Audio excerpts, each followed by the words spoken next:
Olá pessoal, então nessa videoaula nós vamos continuar estudando as estruturas de condição. Nessa videoaula nós vamos falar sobre a condição encadeada, a estrutura de condição encadeada.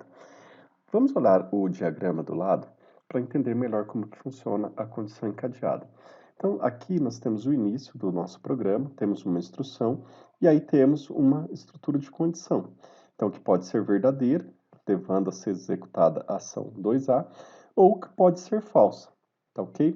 No caso de for falsa, eu tenho uma outra condição para ser executada.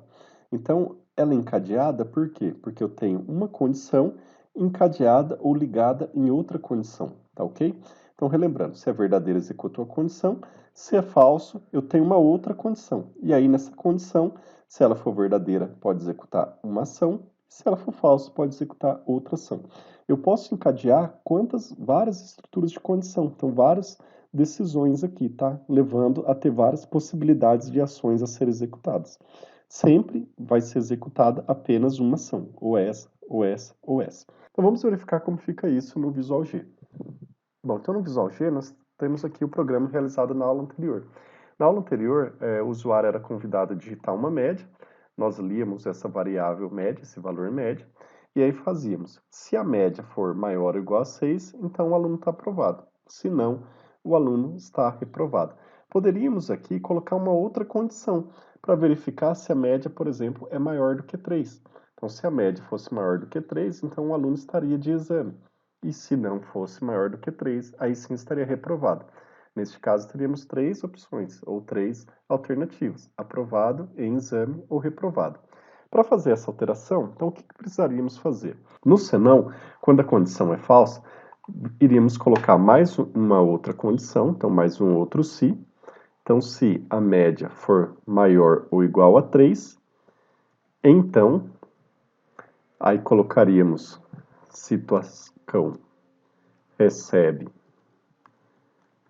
exame final, e aí, senão,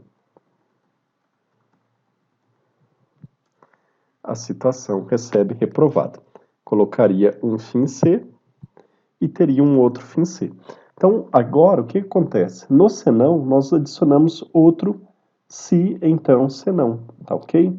Então, ó, eu tenho um se, senão, e aí dentro do senão eu coloco mais outro se. Então, vamos verificar o que acontece agora. Deixa eu só tirar esse espaço. Vamos lá.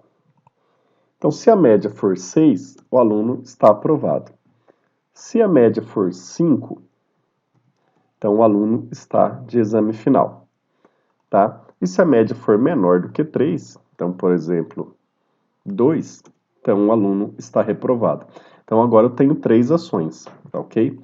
Três alternativas, ou aprovado, ou exame, ou reprovado.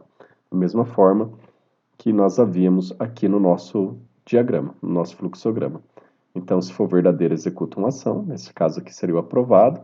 Se não, eu tenho um outro se, e aí aqui no caso seria o se a média for maior ou igual a 3, se ela for maior do que 3, cai nessa condição, se não for maior do que 3, cai nessa condição. Bom, pessoal, então uma questão interessante ser olhada aqui é que a condição definida aqui é a média maior do que 3, e aqui média maior do que 6.